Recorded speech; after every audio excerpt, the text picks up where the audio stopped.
Hey everyone, welcome back. And in this episode, we're going to work on turning our video conversion into a background task. All right, so this video, I'm warning you from the start, is going to be a little bit complicated. I'm not going to explain all the concepts.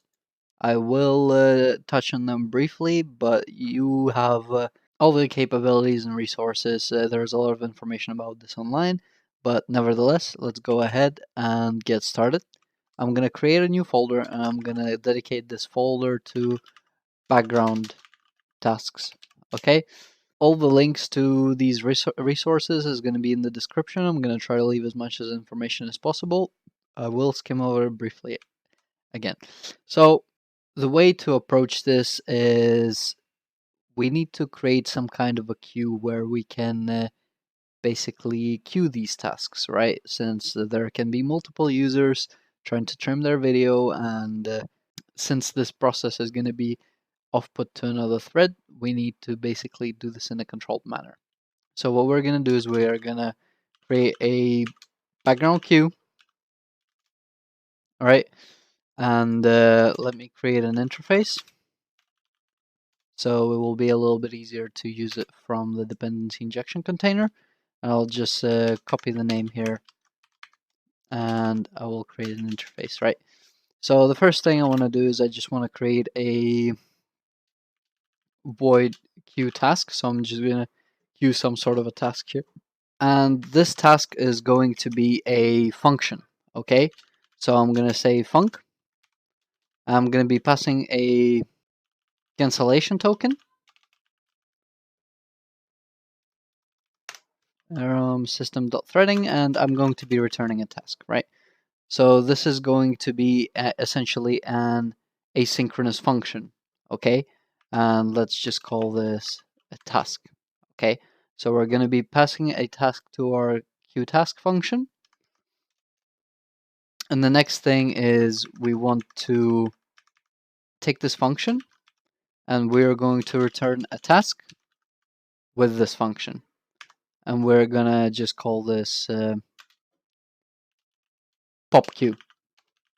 Right, so we're queue is a first in, first out linked list. If you're not strong in computer science, I suggest you look up what a linked list, what a W linked list, and try to implement them yourself. And try to then implement a stack and then implement a queue. So stack is last in, first out, and the queue is first in, first out. Okay. And then I'm going to go ahead and pass the cancellation token into the pop queue. Okay. Now for my background queue, I'm going to inherit from a background queue. I'm going to implement the interfaces. Okay, so now I want to create a couple of things. I will create a constructor and I will create a property. So this property is going to be private, and this is going to be a concurrent queue. Okay, so what this concurrent queue is basically a thread safe queue, a general what's it called, a generic queue is not thread safe. So if you have two threads trying to read from the queue, it will throw an exception. Concurrent queue is basically thread safe. So that's pretty much all you need to know about it. And what the generic type that we're going to be storing in our queue are our tasks. Okay, so I'm just going to copy this type and pass it into here. Okay, so these are our tasks. And instead of making this a property, let me make this a field. And when I create the constructor, I'm going to initialize this queue. So I'm basically going to set it to an object. Okay. So then let's take our queueTask method, and what we're going to do is we're going to take our task and tasks, and I'm going to use the enqueue method to basically push something into the queue. All right, and I'm going to push my task into the queue. So this is now in the queue, and the next thing I want to do is take something from this queue. So this is where I'm going to use this pop queue method. So in here, I'm just going to say tasks, and I will try to dequeue a work item, right? And what I'm going to do is say out variable task, right? So this is going to initialize this task variable and set whatever task is returned from this queue, all right? So this is essentially defining and initializing the variable, okay? And then all I'm going to do is return this task. Now, if we get squiggly lines, all we have to do is turn this async, and we're good. Now, what we want to do, so we have this wrapper for a concurrent queue, which we can basically, let me move this function up top here, so it's a little bit more understandable what's happening. We're creating this object, we're initializing the queue, and then we're putting something in the queue and we're popping something out of the queue, right? This is essentially the manager for our queue. Good. Now there is something called an I-hosted interface, sorry, I-hosted service interface, which is basically a way to create background tasks in .NET Core.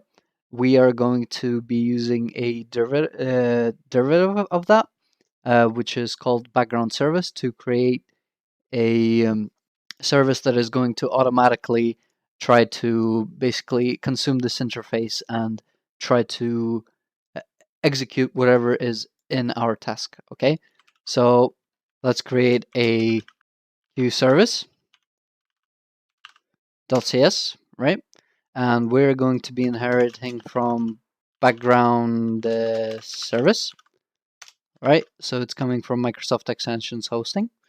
Let's implement the abstract class, right?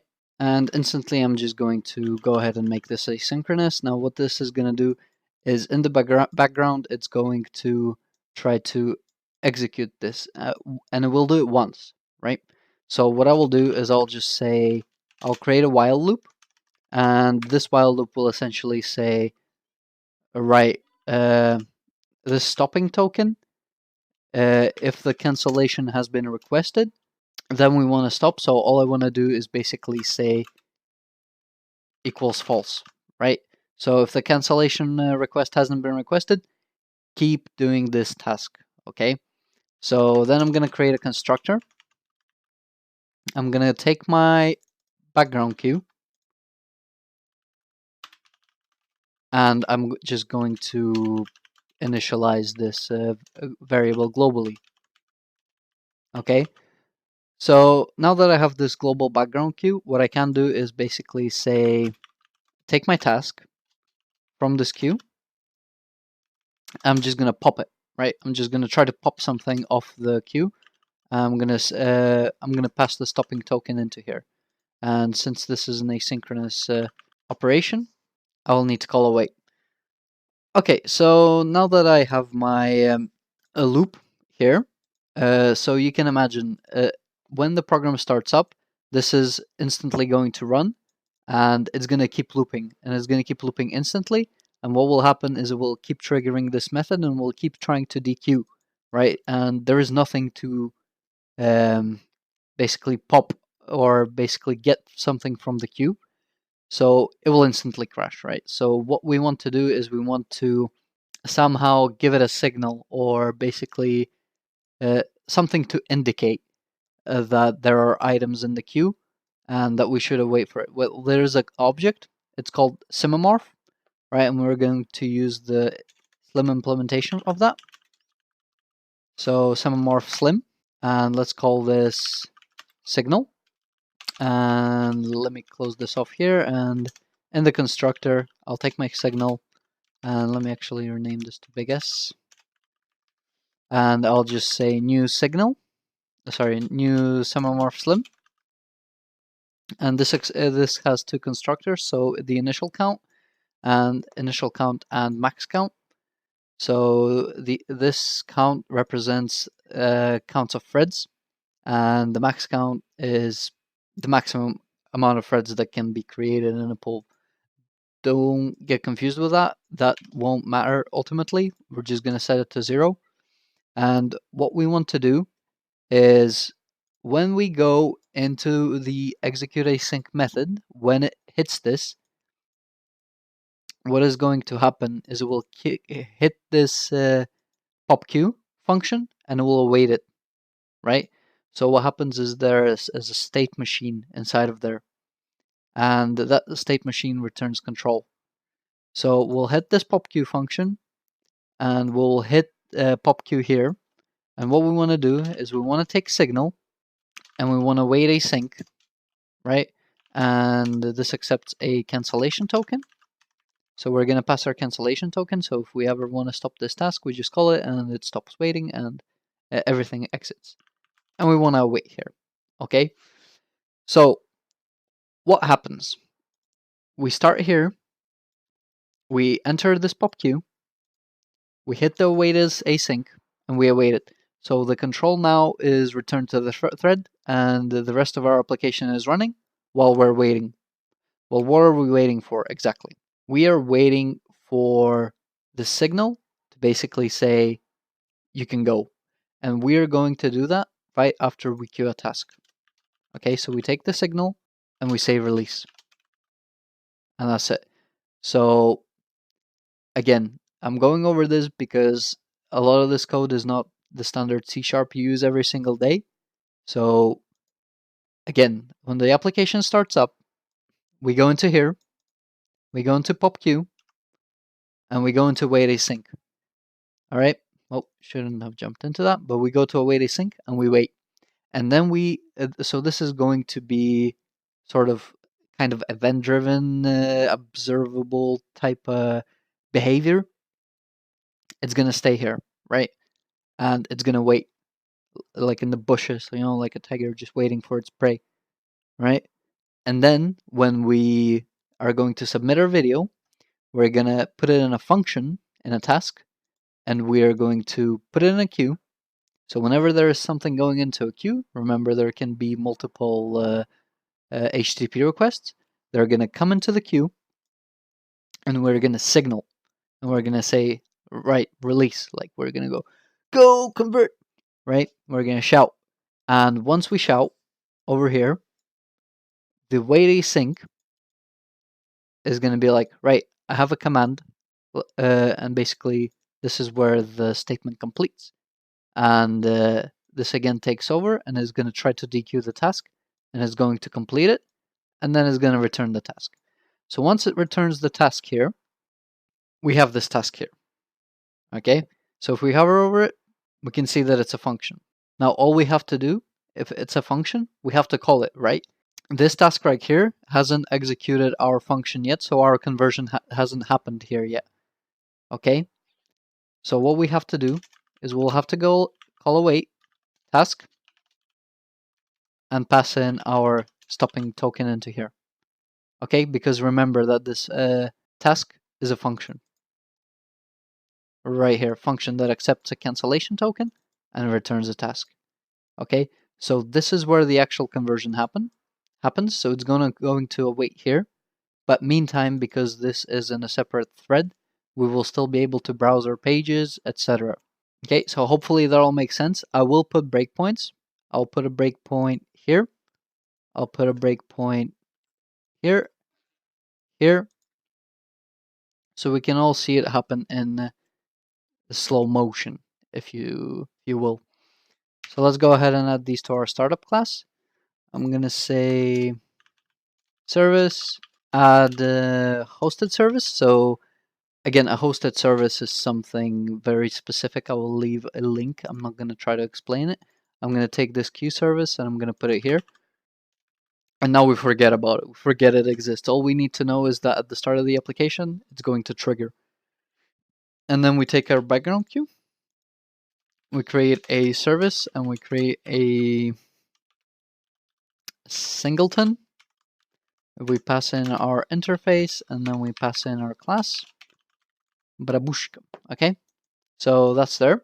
Let's go into our home controller. I'm going to take this background queue. And I am going to put it in here. And let's put it here. All right, so import it. Let's say queue, like so. I'm generating global variable. Okay, so now that I'm basically where I trim this video, what I want to do is I want to take this queue and I want to queue a task, right? And this is going to accept a function. So what I'm going to do is pass in a function, right? So the initial variable is going to have to be a token. So let's go ahead and pass in a token. And then all I want to do is put this function into here. And boom. So that is it. So this is going to put a queue in the task. So once this is fired off, remember, when we enter this method, we're already waiting here. This is already kicked off at the start of the application. So once we enter this method, here's where our line is sitting and waiting, okay? And once we give it the signal after we have queued the task, that's where it's going to run off and basically get the task. And it's going to give out the task, and then the queue service is going to go ahead and execute it. And remember that this queued service is really an interface that the .NET Core provides us with, what allows us to easily execute functions in the background. So this is all this is.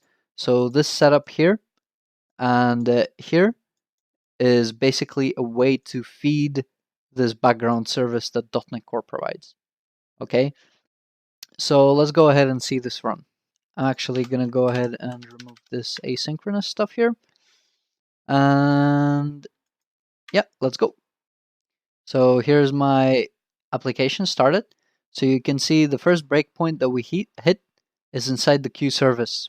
Okay, so this is the background service that has started. If I press F10, I'm going to hit the breakpoint inside the pop queue. So here's where it's trying to pop the queue. All right, and let me actually go into my home controller and put a breakpoint here inside the view. Right, and back to the background queue. And I'm going to press F10 now. So I'm going to start awaiting for a signal. Okay, and now I am returning the view. Okay, so meanwhile, while this is happening, I'm waiting for a shot. Okay, I'm waiting to start executing a task that's in the queue. So I'm constantly waiting. Let's go ahead and take the video. Okay, so upload was complete successfully. Now let's trim it. I'm just gonna put 1 second and 5 seconds. I'm gonna submit. Okay, now we're in queuing a task. This is where this has happened. And if I go back to the browser, it's still loading. Okay, so let's go ahead and let me actually put a breakpoint here so you can see when we exit it. I'm gonna enqueue a task and I'm gonna release. So when we have executed this method, we are basically going in where this is a parameter. So this function is a higher order function and it is just a parameter. And then we're passing in this parameter into this function. So it's essentially, so it's no surprise that we basically enter this function. All right. So we entered the function, we put something into the queue, and now we're going to release it, right? We're putting out a signal. So the next logical thing that's going to happen once we have said release, we're shouting. This one, this signal over here is going to go, I can hear it. Okay, and then he's going to resume execution. So we shouted here, and then we finished execution there. Unless we're halfway returning here, and this is where we're continuing execution. So now it's going to pop a task from our queue, right? And here you can see it's popping between the home controller and background queue. So these two are going side by side now. Okay, whichever so they're on one processor, but on two different threads. So the processor is allowing like 30 milliseconds for each thread to execute. So this is what's happening. So it's switching between the two threads. So we're about to receive control back on our thread here, on our page here. So I'm going to press F10 again, and here it's going to return the task. So this is going to be this part here again. I'm going to put a breakpoint here, just in case we miss it. And it's returning. And I think at this point, I should have control. Nope. Let's press F10 again. And here's our task, and we're going to await it. Okay, and here you can see the redirection back to the index page happened. And here you can see where we already sort of attempting to return back, the convert video is starting. Okay, so here's the layout. Oh, I can't believe it done this to me. Let's stop. And we'll go again. Okay, I'm gonna go over a little bit faster this time because that was really an unfortunate thing to happen. So the queue is starting, we hit the flag, we get the page. Okay, I'm gonna upload the video. So upload it is complete. I'm gonna say 6, 9, submit. So we put something in the queue. We're being redirected back to the index page. We have gotten something back from the queue, and now we're going to try to execute it. We're being redirected. Meanwhile, we're being redirected back to the index page, and here the conversion is starting. Okay, so you can see we got the control back, but the video isn't loaded. All right, and boom. So this what happened here. What this breakpoint means is that this function has finished executing, and it has looped again, and it's trying to pop the queue again. And if it's trying to pop the queue again, it's gonna just start waiting for the signal again, and that's it. All right, so here we can give it a refresh. We'll pass that breakpoint, and here is our video. So our video has now essentially converted in the background. So hopefully you followed that. Hopefully I explained that process well. If not, just rewatch the video. I'm pretty sure I'm stepping through that step by step quite well. So if you are a little bit confused, run it on your own. Source code is available. Link is in the description.